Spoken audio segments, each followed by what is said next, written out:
Ryan Heath is the lead data writer at fantasypoints.com who has a background in marketing and economics. He's a New Englander who may or may not be a Patriots fan. He's an avid gamer, and being up north, he's a skier too. These are his late round perspectives.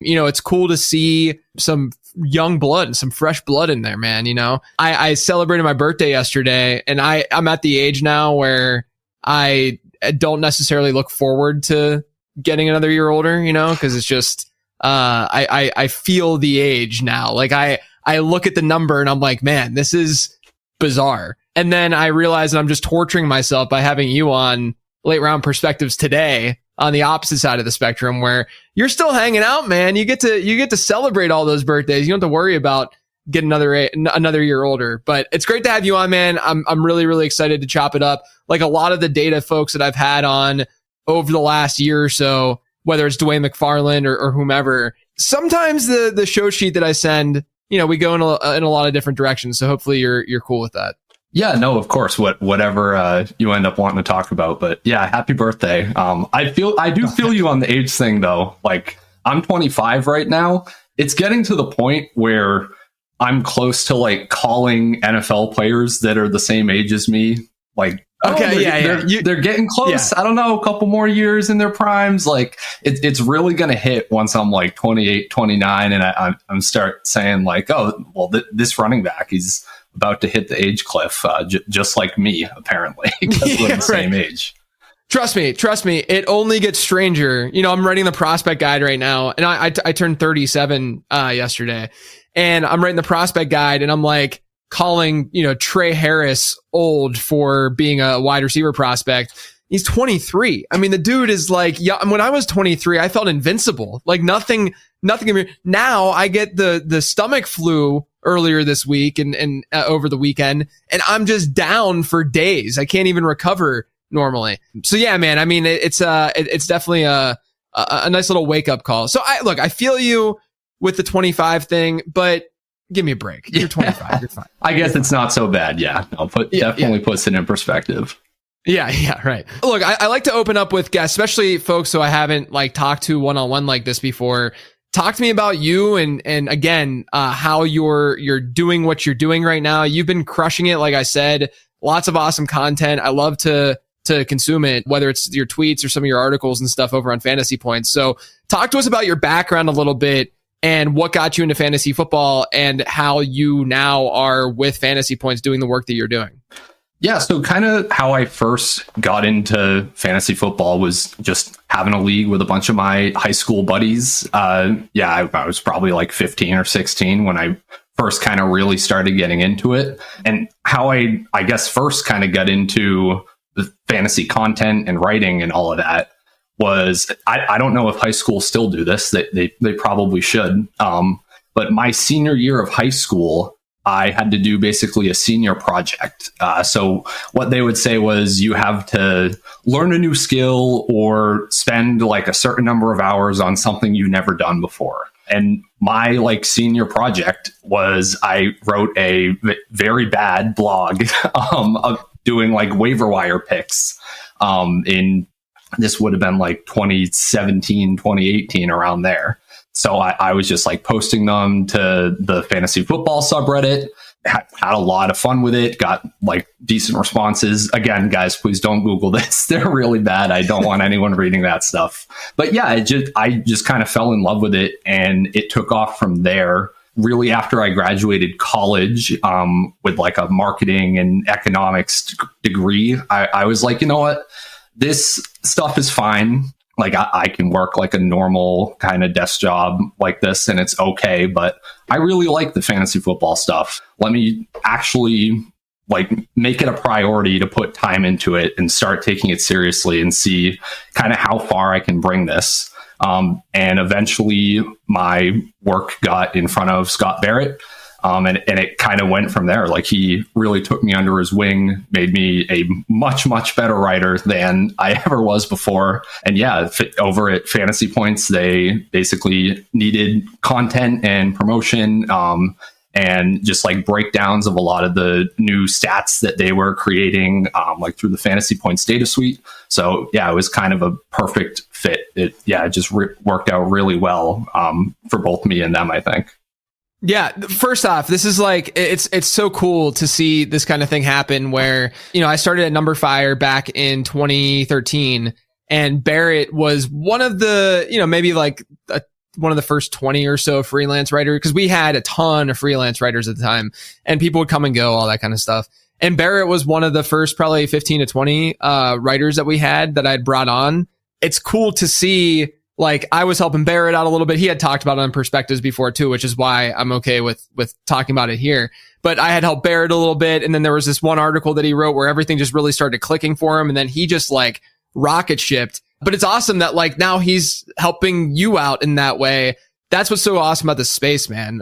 You just see folks, just coming up and helping one another. And like, we all are technically competitors in a way, but it's not really that way at all. We're all buddies. And this is just like these conversations that I have on Perspectives. I really want to have them as if we were sitting together and anyone could be sitting there with us and just having these conversations. This one's going to be nerdier than a lot of them, but, having these conversations, I think it's important for people to see that side a little bit more and just like the conversational pieces as opposed to like bullet item 1, bullet item 2, and just going one by one on a list, talking about different players and stuff. I think it's important to kind of peel back that initial layer and open things up a little bit for folks to see the process side a little bit more. And I'm interested in yours a little bit. You did a great piece on 2024 fantasy football takeaways, and we're going to get to a lot of the stuff that's in that article because I think it just breaks down the season really well. There's a lot of stuff I want to ask you about. But first, I do want to talk a little data. I kind of do this with a lot of the data analysts that hop on, but I'm not as interested in what you think people are doing right and well, across the space, whether it's an analyst or whether it's the way that a fantasy manager might be consuming data and using that and acting on it. I'm more concerned with what you think people get wrong, because when we can learn a lot more from that as opposed to the other side of things. So when you look at data in fantasy football, if there's a handful of things, one or two or just one, that you think folks just generally get incorrect and get wrong and practice incorrectly, what would that one thing be? Yeah, I think probably the biggest thing, and this is both from like an analyst perspective and also like a consumer perspective, how people will read and consume content. I think everybody kind of wants a skeleton key stat, like just one stat that tells you everything you need to know, that just makes the decision for you. That doesn't exist. Like, every stat is a tool in your toolbox. It can tell you something limited about a player, but it can't tell you everything about a player, right? And that seems to be some people's standard is, well, a stat is useless if it doesn't account for all of the possible context, right? Like yards per out run, because it doesn't like take into account quarterback play or target competition, like it's a useless stat. Who cares? No, it's still a useful stat. We can still use it. You just, as an analyst, you have to account for all of the context. And as a consumer, you need to understand not just like, oh, this stat is good, so the player is good, but like, what is it? Or at least try to think about or see if the analyst is explaining to you, why does this stat matter? What is it actually telling us about this player? And how does it actually advance my argument? Yeah, I guess that's kind of a pet peeve for me, is that people look at data like it's supposed to be a magic trick, basically. But no, it's a tool in the toolbox. It's a piece of an argument. Yeah, 100%. I think that really rings true with projections, and that people think that projections are a system that you hit a button and all of a sudden you have your 2025 projections all finished and laid out and you're good to go. When the reality is there's an insane amount of subjectivity that's involved, with those projections. There's an insane amount of subjectivity that's involved in anything data related to a degree, because you're when we're telling stories and you're looking at a breakdown of some sort, you have to set certain parameters that you think are logical, as opposed to, you can't just look at every single player in every single instance and just say, this data point, like for instance, in my prospect model, I include every running back and wide receiver that was either at the NFL Combine or who was drafted, which usually they went to the NFL Combine, since 2011, right? So I'm working within these parameters. So like a guy like Austin Eckler, Adam Thielen, they're not in my prospect model, right? But I'm at least working within parameters that make sense, and I'm able to sort of construct these stories and look at these data points in a more actionable way, because I know what these parameters are that I'm working under. Similar to if we're looking at something like yards per route run, like you said, I think it's important that we state what those parameters are that we're looking at, because not only that, but and maybe I should just get to this right now, because we can skip around a little bit. But you sent a tweet out earlier this week about the importance of draft capital when prospecting. And so I want to ask you about the main points there. But one of the things you talked about in that tweet was the R squared. And you were looking at, and I saw some people commenting being like, I don't know what R squared is and all this kind of stuff. I'm sorry. When people comment that, I'm like, oh, I failed here clearly in explaining something. Yeah. I feel the same way. Nothing on those people. Yeah. Yeah. And people say that to me all the time with my podcast, where I'm like repeating things, and they're like, why do you repeat things all the time? I'm like, cause I want to make sure everyone is getting the information that they need to get. And I will repeat the most important information. But yeah, I mean, like not everyone should know what R squared is or understand intuitively what that means. But what folks don't really realize and comprehend with something like R squared is that your sample that you're digging out of can change R squared completely, right? Like when someone comes to me and they say, what's the R squared of your model versus what you're measuring against, right? So I measure against best 2 seasons, which is the best 2 seasons averaged out over a player's first 3 years of his career. And so I'm measuring that against the model score. And I also measure that against draft capital to make sure that I want to be way better than draft capital, or else what's the point, right? Because we could just look at draft capital, just go one by one and pick these guys off, right? And so they asked me, what's the R squared? Well, no matter what the answer I give you, it doesn't matter, because there's no context for what that means. Like I could give you an R squared that is 0.95. It's 95% R squared if I'm looking at the proper sample that would help my argument, right? But my sample, like I said, is everyone since 2011 that was either drafted or went to the combine. So I do want to ask you though, with that in mind, you did bring up R squared in that tweet, and you talked about the importance of draft capital. What made you send that tweet out, and why do you think it's so important? What are some of the main points that you wanted to get across?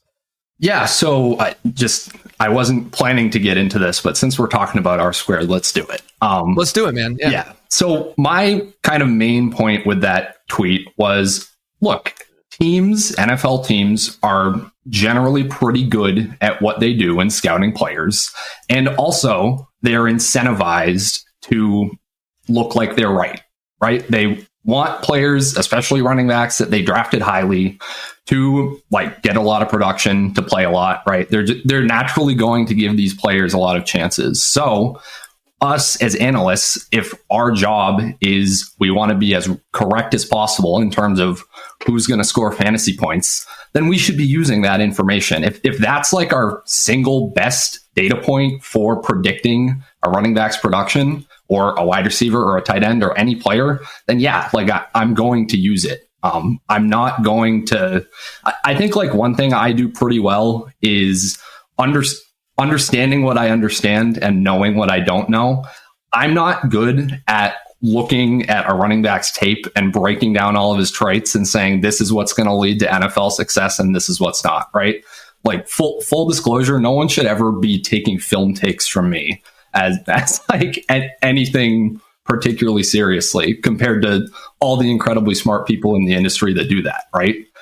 But what I can do is I can look at the R squared of draft capital versus any combine athletic measurable, for example, and say, okay, clearly teams are taking a lot of this into their evaluation, and just knowing where the running back is drafted goes a much longer way toward telling us how many fantasy points he's likely to score in wherever you're targeting. I like to do the best of their first 3 seasons if we're talking about like dynasty value. But yeah, kind of getting into like the nerdy stuff with the R squared.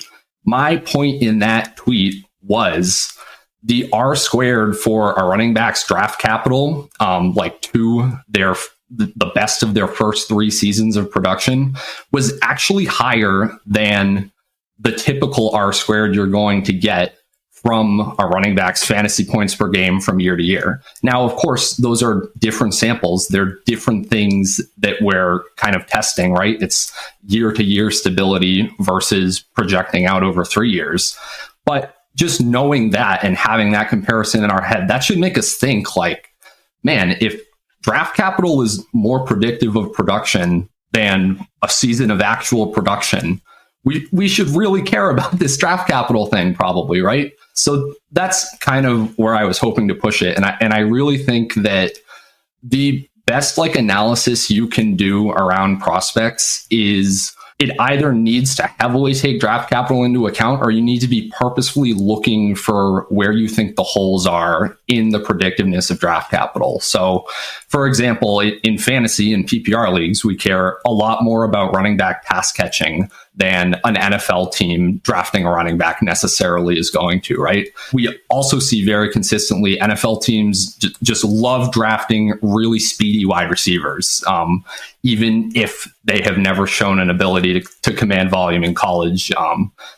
We might call them like a better in real life archetype of receiver, right?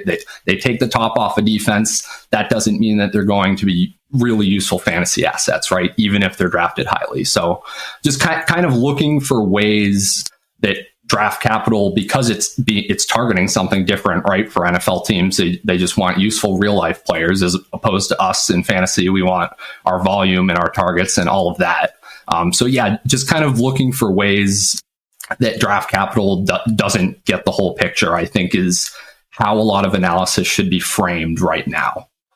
Yeah, I love that answer. And you know, to anyone who is kind of lost about the R squared stuff, quite simply, you can just think of R squared of how much of this explains this, essentially. And so, you know, an R squared of 1 means it explains it perfectly. An R squared of 0 means that it doesn't explain it at all. And in football, you know, in your day-to-day, like office job, you're going to find, especially if you're in like, some sort of manufacturing job or an engineering job of some sort, like supply chain type, you need to be very, very accurate. You need to be very, very efficient.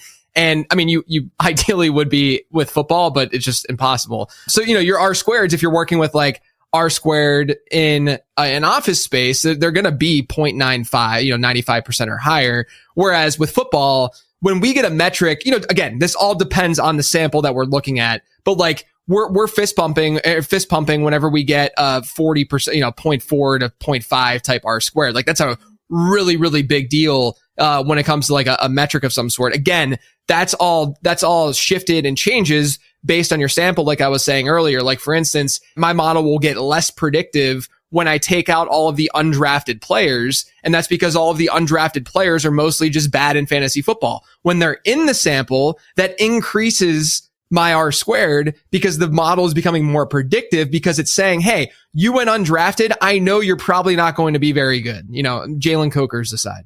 It's an important thing to grasp, like that sample size thing. But quite simply, it's just how much of this explains this. And I love what you're saying about draft capital, though, because to me, it seems almost just arrogant and ignorant in a way to ignore draft capital if you're doing that with, especially if you're doing data analysis and ignoring it, when we're thinking about it from the perspective of how can we create something that's going to be really actionable for not just the people reading, but for ourselves, right? Like we want to, like I started building a prospect model because I wanted to be better at understanding prospects and drafting in rookie drafts and stuff, right? And so I'm asking myself, how can I be better at doing that? Well, 99% of rookie drafts, if not more, are going to happen after the NFL draft is over. But now there's a ton of great resources out there like NFL Mock Draft Database where, you can look at projected draft capital and input that. And my experience, this is all anecdotal, but my experience with that has been, it's, you're going to get like the random Troy Franklins last year where people thought he was going to be a second rounder and he goes in the fourth round. You're going to get that happening at times, but generally speaking, it's pretty on point. And I would also argue, this is another thing. I actually want to throw this your way and see what your thoughts are. This is a completely subjective, like there's no right answer to this, but part of me thinks that, and I haven't tested it because the data isn't as robust, but like part of me thinks that using an NFL mock draft database, more of the herd mentality, angle of draft capital, using that might be more predictive than draft capital itself, because draft capital itself uses only one team's input at the end of the day, right? Good example of this is Andy Isabella. No one expected Andy or Tutu Atwell, either one of those guys. Those guys go in the second round. No one really expected that to happen for the most part. And so, but it was one team that said, hey, we want to get our guy. We're going to reach, quote unquote reach. But I say reach because there were hundreds, if not thousands of analysts and probably lots and lots of teams that didn't have that same grade on that player. And so part of me wonders genuinely, if anyone out there wants to research this and get back to, because I would love to just use that data instead of draft capital, but would an NFL mock draft database or any of these other resources, would that draft capital maybe even be more predictive than draft capital itself because of that? Yeah, that's super interesting to think about. There's definitely like a sort of a wisdom of the crowds element to that. Where yeah, you're right. If the pre-draft like draft capital expectation is just capturing more of people's opinions and takes and expectations, then yeah, maybe that is better. I guess it's the same reason that like Howie Roseman has built a juggernaut of a team just drafting off of like the consensus board that makes Twitter love him every draft, right? It's a similar idea. So yeah, I'd be really interested in that. I wouldn't be that surprised if it was similarly or more predictive. Yeah. And like, I have to really stress that like, I use NFL mock draft. Like when you guys get the prospect guide on March 10th, by the way, so pre-order now. But when the prospect guide goes out and you see a guy's score in that guide, the pre-draft guide, because then I update it the day that the draft ends. When you see that score, that's based on NFL mock draft database scores at that moment. So things will shift from March into April and stuff like that. And genuinely, this is what I want to stress. The scores don't change that dramatically from pre-draft to post-draft, aside from the Troy Franklin examples. And so I do wonder though, if like those examples are ones that screw the model at the end of the day. I mean, it looks like the Troy Franklin one looked to be proper and correct, but there's other, and obviously the Andy Isabella example had the opposite effect because he went higher, or Tutu Atwell, they both went higher than anticipated. So I think it's something interesting. If anyone out there wants to dig into that or has that data available, I don't have like a database of all of that information. I think it'd be a really interesting thing to check out. This episode is sponsored by Underdog. I know the fantasy football season is over, but is it? Right now over on Underdog, you can join tons of best ball drafts for the 2025 season. And if you know that you have an edge with prospecting and free agency, you can really dominate these early contests. If you're new to the platform, if you sign up today, make sure to use promo code LATEROUND at sign up. That'll get you a nice deposit offer of up to $1,000 in site credit. That's promo code LATEROUND. Now back to the show. Because I do want to talk about your amazing piece on the 2024 fantasy football takeaways. Because I did an episode on the running back renaissance, I called it, to start the offseason. That running back renaissance episode all stemmed from the idea that we had an insane year this season from RB2s at the end of the day. Why do you think that was? I saw that you saw the same thing in the data, that RB2s were just beastly in 2024. And then I think that, again, we want to look at this and not just describe what happened, but think about what could happen in the future. So why do you think that happened with RB2s this year? And then is that something that we should consider in 2025 happening again?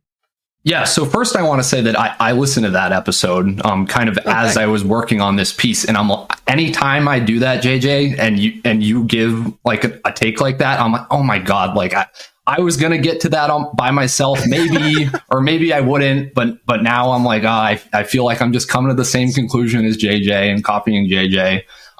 No. But yeah, anyway, that so that was kind of my my thought process as I was building this. I just wanted to share. But yeah, I did come to a pretty similar conclusion as you did, that I think a lot of people in the industry have made at least some pretty interesting arguments about the league as a whole kind of changing, heavier personnel, being more involved in offenses, but mostly at the macro level, rushing efficiency was not that different in 2024 than we've seen over the past few years. Running backs were being used at the goal line about 11% more, just an 11% bump in goal line attempts from the previous few years. The conversion rates, though, fell a bit. Like, I kind of tried to dig into a lot of the different macro stuff of like, is running back just actually better from like an on-field football perspective right now? And I couldn't really find anything to support that. So yeah, clearly like the biggest factor to me then after failing to find anything else compelling was, I think just the health of the position and the injury rates is really what is mostly behind what we saw. So among the top 30 running backs by preseason ADP, 63% of them played at least 15 games, and that tied a 10-year high. If we compare that to the wide receiver position, it was only 50% of wide receivers drafted as top 30 receivers that made it to 15 games. That was a 10-year low. So really having those two things happen at the same time, I think really pushes up people's perception of the running backs. And also it's not just the perception, it is the reality that running back, especially RB2s, were a lot more productive and a lot deeper than we've ever really seen in recent history. But yeah, it's pretty easy, I think, to explain that in terms of, all of the good running backs in the league that are clear week one starters, most of them stayed healthy. Just the talent at the position overall was just a lot better than it is during a typical year. Also kind of helping with that is we have this 2017 running back draft class, man, that is still hanging around and also kind of inflating the talent and the depth of the position, right? I was giving lots of takes a year or so ago from now that like, oh man, we're all of these running backs from 2017, they're in year 8. This is like your Alvin Kamara's, your Christian McCaffrey's, Joe Mixon, so many, Aaron Jones, that entire draft class was insane.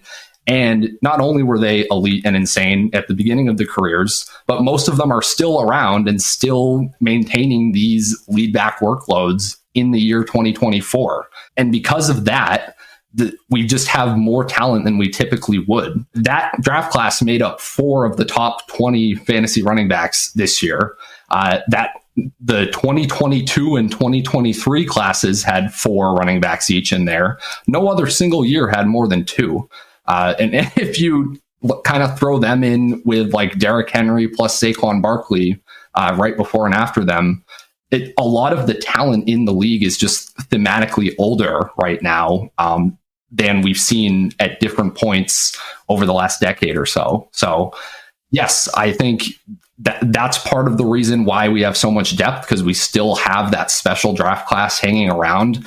But like, it's going to go away at some point, right? Father Time is undefeated. So I think it's important to think about, right now the depth seems really good, but it will not always necessarily be that way. Yeah, look, I mean, the end of the day, what you're speaking to when we talk about these RB2s having the seasons that they had, number one, you talk about just them being talented, them being good, right? But then on top of that, there's been the lack of injuries, which means when there's a lack of injury, that means that player who's talented is likely going to see more of a backfield share. And when he's seeing more of a backfield share, he's going to score more fantasy points. When you get an injury, we always talk about replaceability at running back and how, zero RB is a little bit more feasible than a zero wide receiver approach, because when wide receivers get injured, the guys who are stepping in are not automatically just, when Rashee Rice went down, they didn't just have some wide receivers step in and get Rashee Rice's workload, because it's a more talent driven position. Whereas at running back, it's more predictable. We know which guys are going to see that work because there's only one running back on the field at once. And also, especially the between the tackles stuff and running the ball, that side of things is a little bit more replaceable than the receiving aspect of football. And so when there's a lack of injury, that means you don't have those guys stepping in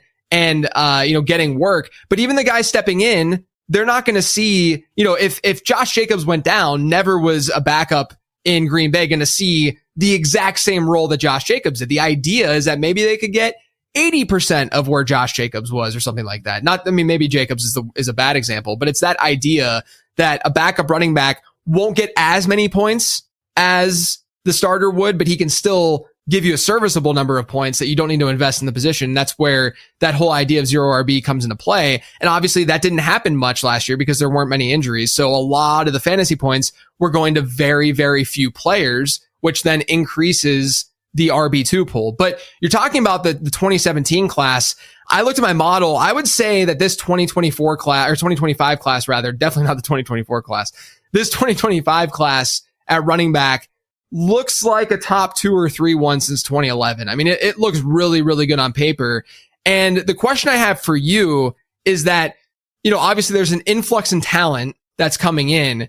I think intuitively someone hearing that would say, oh, that means that RB2s are going to continue being great. But there's the counter argument to that a lot of these really, really good, talented running backs could land in backfields that are in some of the aged running back backfields, the Mixons of the world, whomever. Not to say that the Texans are going to go that route, but one of these running backs, and Aaron Jones, who's now a free, what's going to happen with him in 2025 when we do have this great draft class? So do you think that's a reason to be concerned about the RB2s sustaining what they did last year?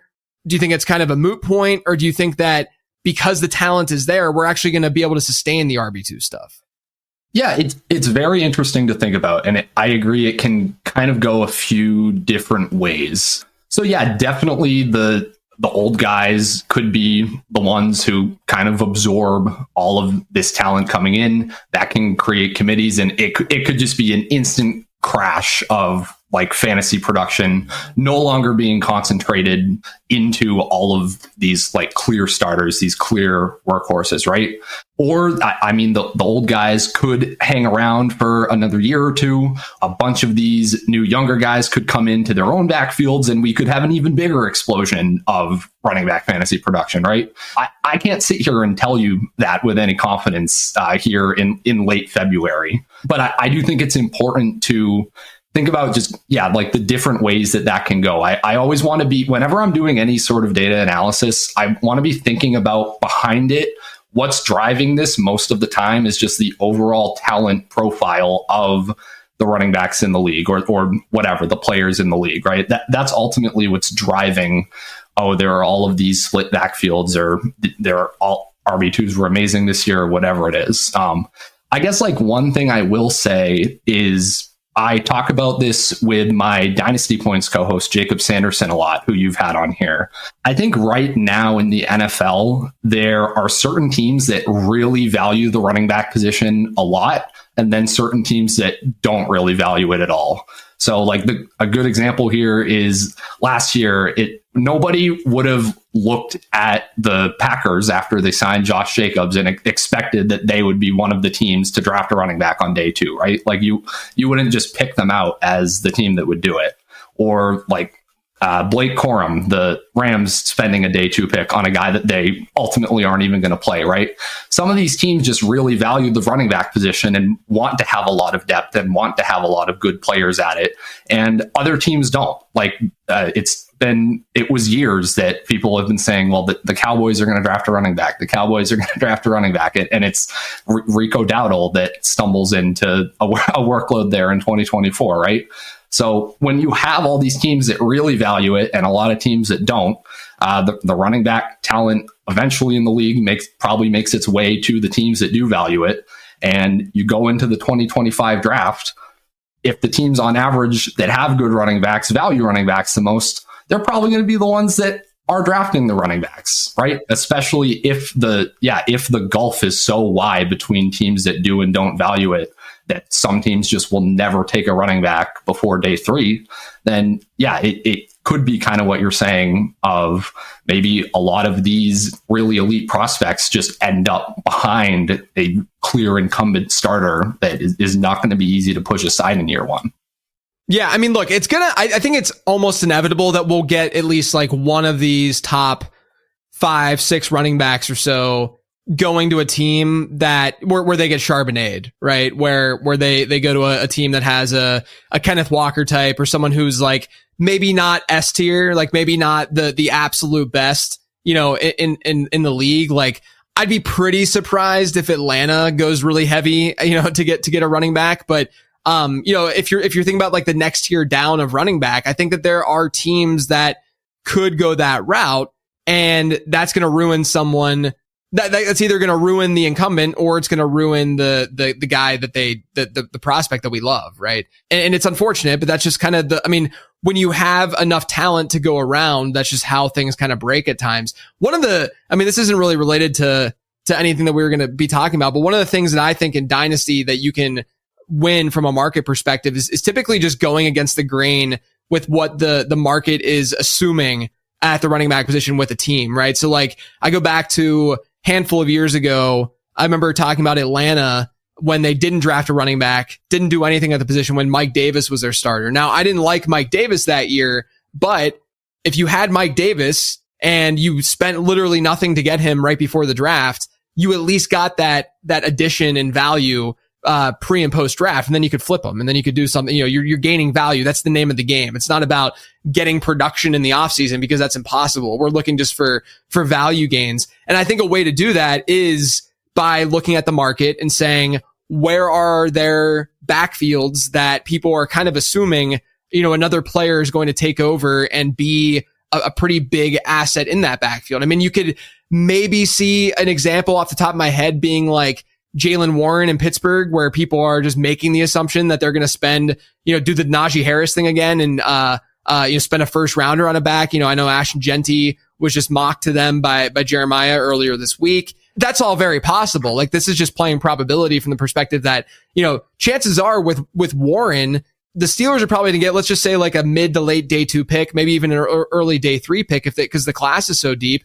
And Jaylen Warren's a capable pass catcher who can still be valuable in a split backfield, right? So to me, like he's one of those guys that might be a little bit safe with this class coming in. But of course, if they go out and get Ashton Genty, then he's screwed. But you're just playing the probability game a little bit from that perspective. Do you tend to do that with your teams, with your dynasty rosters, where you're kind of looking at backfields and saying like, you know, you look at like Jacksonville right now, where, you know, Liam Cohen stepping in, you know, he obviously did what he did with Bucky Irving last year. He was giving, I saw you actually sent a tweet about this, I think today, talking about how he just gave the explosive back more work, which is what we want these coaches to do. But now you get Travis Etienne and Tank Bigsby, you know, out of those two, I don't know which one is necessarily the most explosive on the ground, but I think that Etienne's been the more capable pass catcher. But is that a team that is realistically going to go after a running back? Maybe because Etienne's contract's coming up, but maybe they don't. And if they don't, like they're a team that is at least a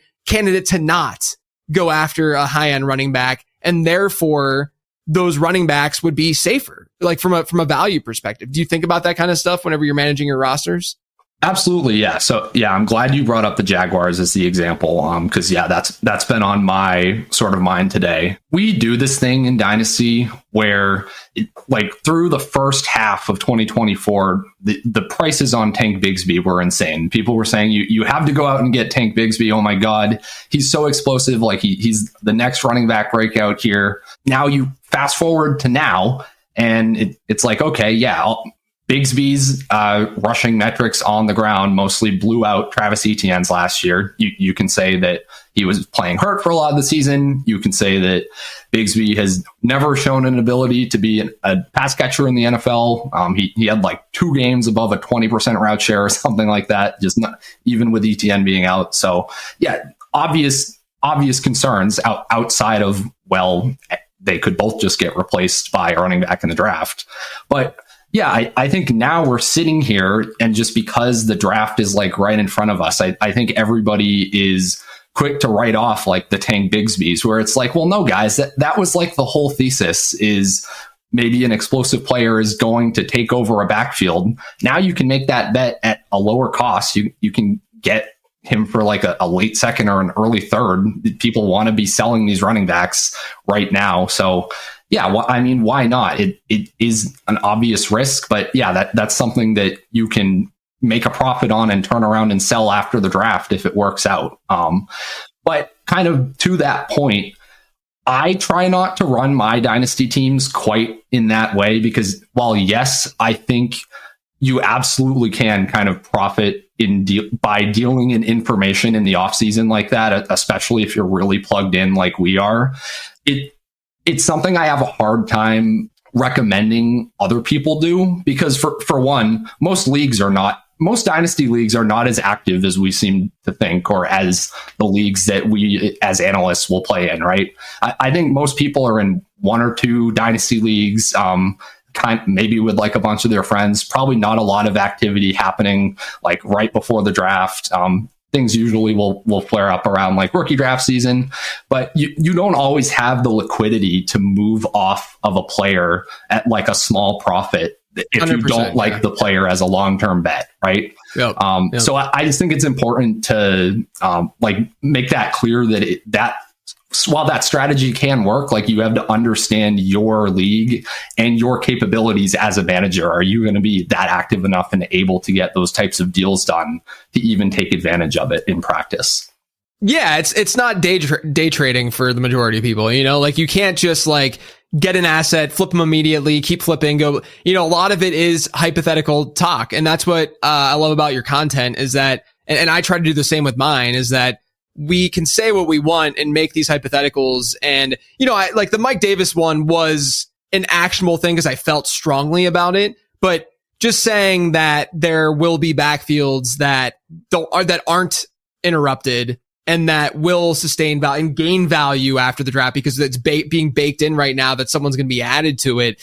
I do think that it's important to at least dive into that a little bit more. And probably if you're in a league, like you said, that isn't as interactive, to get a running back that would, or to find a backfield and to find the backfield, probably a little bit more difficult than one that you can just constantly be flipping and trying to gain value at. That's a really good point to add. Let's move on to wide receivers. I haven't done an episode on wideouts, plan on doing it probably once the prospect guide's out. I just want to really get the running back one out there because I think that running backs had probably the most interesting season of any of the big four positions in fantasy this past year. But with wide receivers, did they seem to produce differently this year that you found? And what do you think that means for higher end wideouts in 2025? Yeah. So I like in my key takeaways article, I really like to dig into kind of value over replacement, right? And just my way of calculating that is how many fantasy points per game are you providing over like the baseline player at your position. So with wide receivers, I will just go like through wide receiver 20, right? Like, let's say that's the baseline.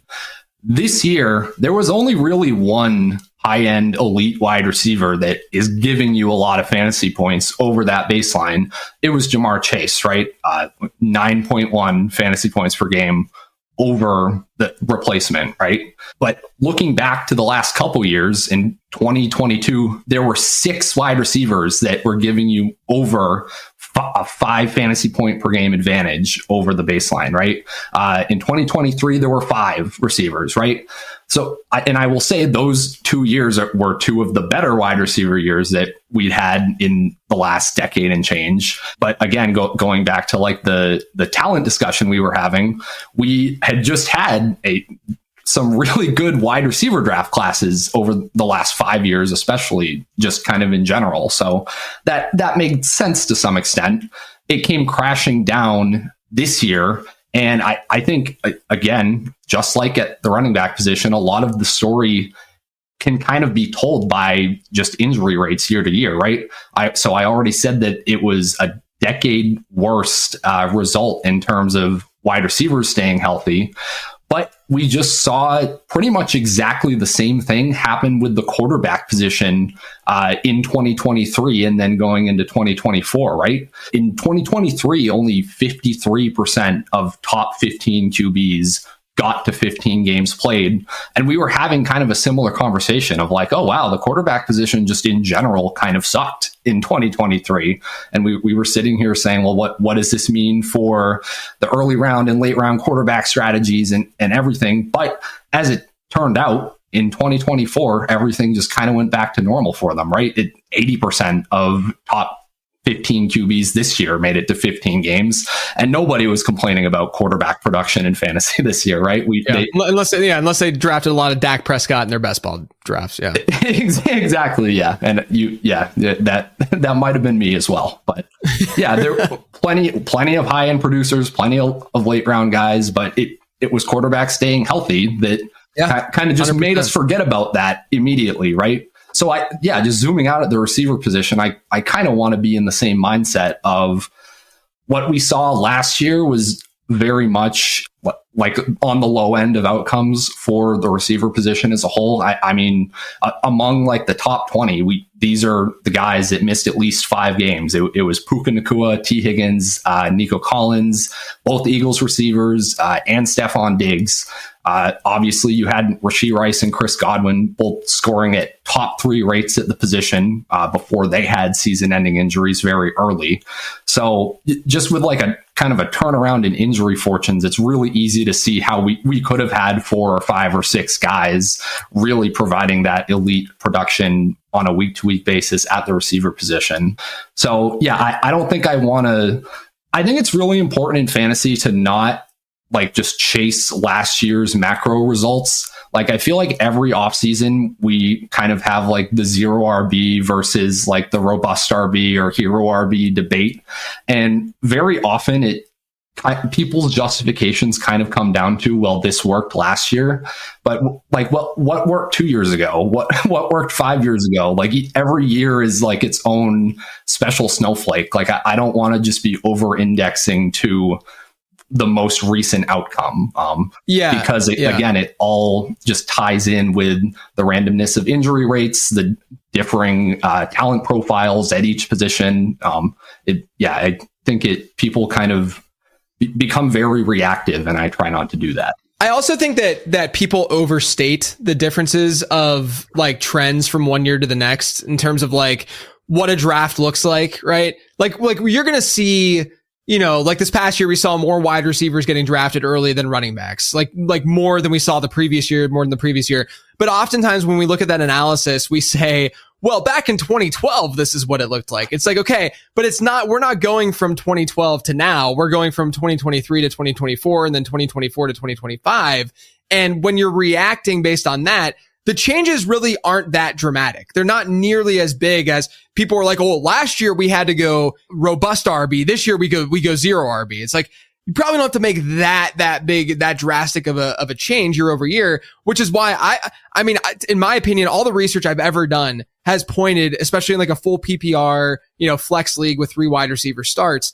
Like to me, a hero RB approach generally is what the data screams at me when you look at multiple seasons, like across, you know, like you're saying, instead of just looking at this like micro, what happened last year, when you look at the last 5, 7, 8, 9 years, you know, that's what screams to me as like the optimal approach that is at least safe, right? Like you're not going to necessarily completely screw up your team if you go with more of that approach with that kind of format. And then you kind of adjust and tweak based on the format, based on what market trends are generally saying.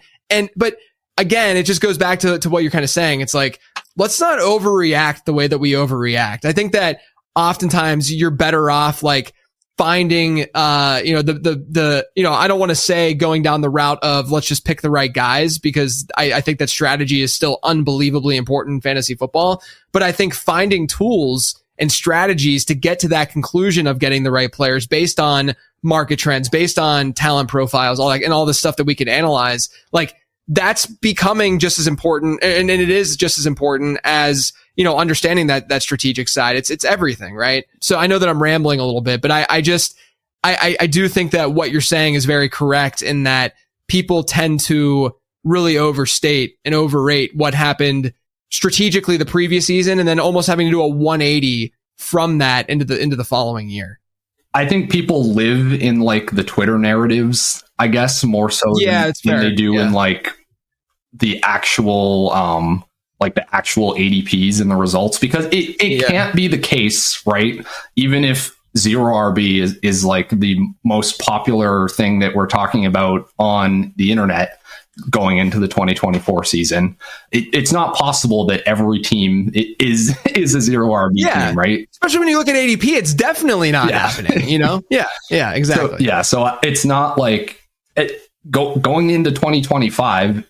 We should be doing our analysis based on the market prices of 2025, not based on, well, like the zero RB or like the wide receiver people were wrong last year. Like I think that's like I try to stay like very grounded in what's like in front of me, rather than, well, these people, or this thought was wrong before, or this thought was right before, and like pattern matching. Yeah. And I don't want to I think that there's like, if you were to choose one of two paths, which is do what people are saying they did the previous year, or be the contrarian and go the complete opposite. Probably be the contrarian from a strategic perspective is probably the better choice in terms of being optimal in that season. But my point, I think your point too, is you don't need to go so far in the one direction and then all of a sudden just like completely change your way of drafting every year. Like I said, I mean, if you have a pretty consistent way of doing, like, basically, and this is a good segue to get into quarterbacks. You know, quarterback, one thing that I noticed in 2019 after Lamar Jackson did what he did was that people were catching on. People were understanding that mobile quarterbacks were important. And I saw it in the ADP data, and it was very obvious that the late round quarterback strategy was becoming more of like, could it become a middle round quarterback strategy, or could it be, what's it going to look like? I wasn't saying like, this is exactly how it's going to go down. It was more so I wrote an article like questioning the late round quarterback strategy because people were valuing the right things finally at the quarterback position. I think Lamar Jackson really brought that to the forefront. So my question to you, after looking at 2024 data and saying what we just said about being reactive to the previous season, what do you think is going to happen moving forward? And should people start adopting more of an early round quarterback strategy than they have in the past? Yeah, so I mean, I'll say this to start out. Yeah, the early round quarterback strategy over the last few years, not just 1 year, but a sample of the last 3 or so years, has been very, very successful, just objectively, right? So one metric I really like to track is the rate of a player making it into the ESPN playoffs, like in ESPN leagues, right? Because ESPN publishes this data every year. I just think it's really useful to be able to look and say, oh, okay, like Jamar Chase was on 72% of ESPN playoff rosters this year. That's really good. He was a very plus EV pick, right? And it's a data set that's showing you at least how people interact with their teams, not just this static number that we're analyzing and saying, oh, he was this many points better than this guy. Exactly. Yeah. It just brings in like the reality of, were they helping people make the playoffs or win fantasy leagues, right? So in this key takeaways article every year, I just kind of and this was originally a Scott Barrett thing. I need to give Scott more credit for a lot of things that I say. So this originally is a Scott Barrett invention, I believe. Over a 55% rate of making the ESPN playoffs is just designated as like a league winning player, right? That's just like the cutoff that we pick. All 5 of the league winning quarterbacks by that method over the past 2 seasons were drafted inside the first 4 rounds. It was Josh Allen both years, Jalen Hurts both years, and Lamar Jackson, right? And it's very interesting because kind of right in that period of time you were talking about, maybe we need to start questioning the late round quarterback strategy, and we saw the ADP shifting. We saw the results shift in terms of which strategy is winning people leagues and getting them to the playoffs, right? From 2017 to 2021, there were no league winning quarterbacks drafted inside the first 4 rounds. There have been 7 since 2022 over the last 3 years. And yeah, as you said, it's because people and the market have correctly recognized that these hypermobile dual threat QBs are not only much more predictable in their fantasy scoring, but also that they're pricing in that that upside a little bit better. And even at those elevated prices, we've seen the Josh Allens and the Lamar Jacksons deliver those really high, like league winning playoff rates, right?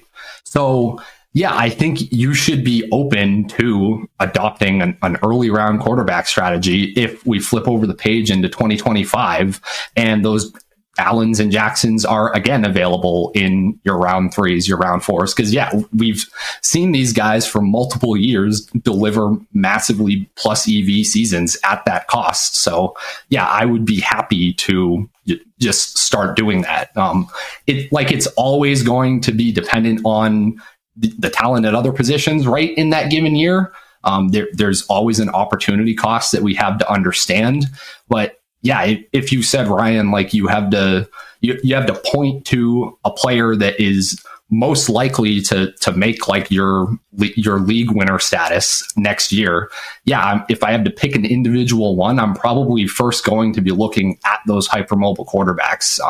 Maybe you're not winning as big as if you're instead drafting a running back in the 3rd round that goes on to be a huge league winner and makes it on like 70% of playoff rosters. But I just, in terms of predictability, I think we have a few years at this point that, yeah, drafting these quarterbacks fairly early is a good thing in fantasy football. Yeah, one thing that I've stressed too in the draft guide over the last couple of years is, going back to we can still look at these like multi-year trends to say, yeah, hero RB is probably an optimal choice if you want to play it safe, right? If you want to have like a general guideline instead of like really like let's say that you completely forget to do any research for 2025 right before your draft. Okay, just go zero RB.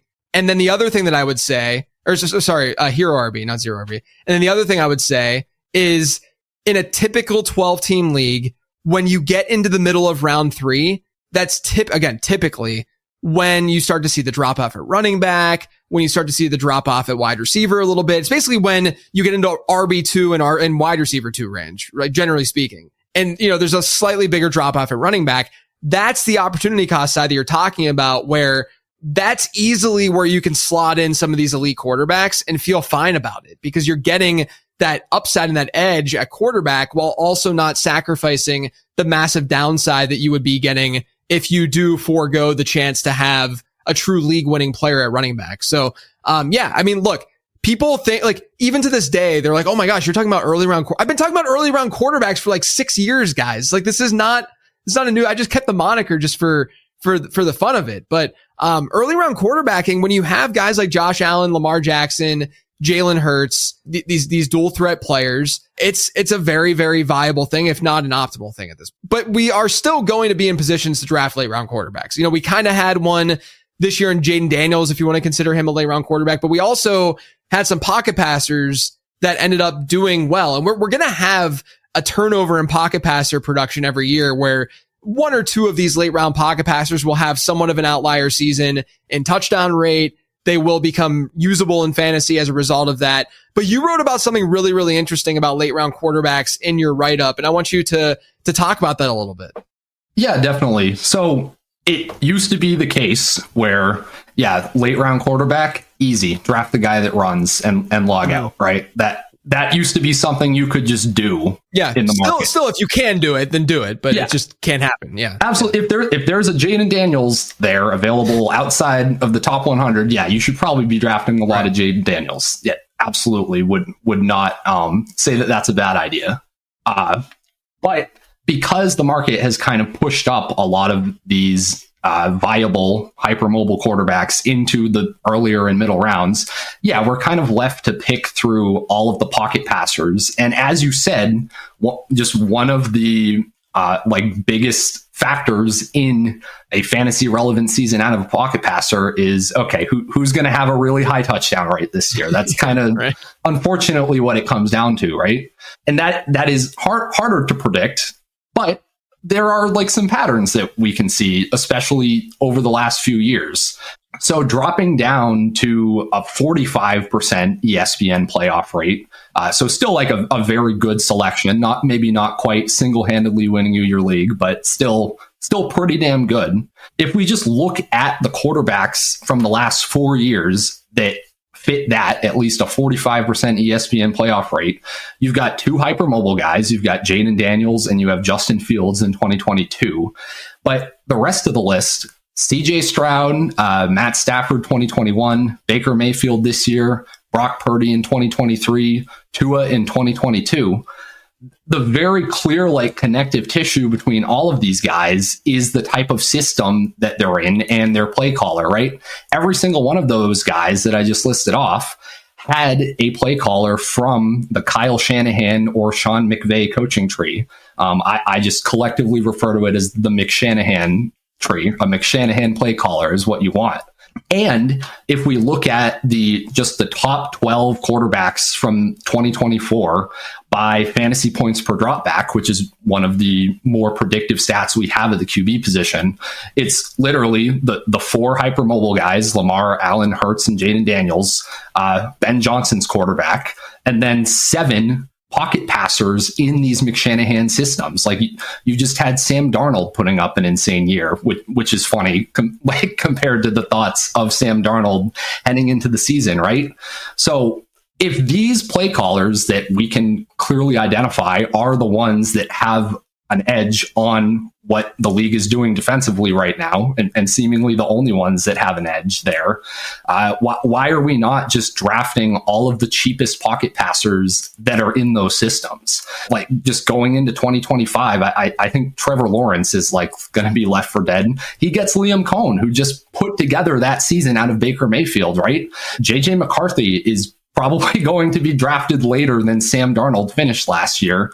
Why can Kevin O'Connell not just, even if you don't think JJ McCarthy is an amazing prospect or whatever, why would he fail in this Kevin O'Connell system that we have seen Sam Darnold be amazing? We've seen Josh Dobbs and Nick Mullins put up startable quarterback QB1 fantasy numbers in this. So yeah, that's a really, I think when I'm looking at later round quarterbacks in 2025, that's going to be the first thing I'm thinking about is which system are they in, and are they in the system that has generated all of the most productive fantasy pocket passers in the last few years.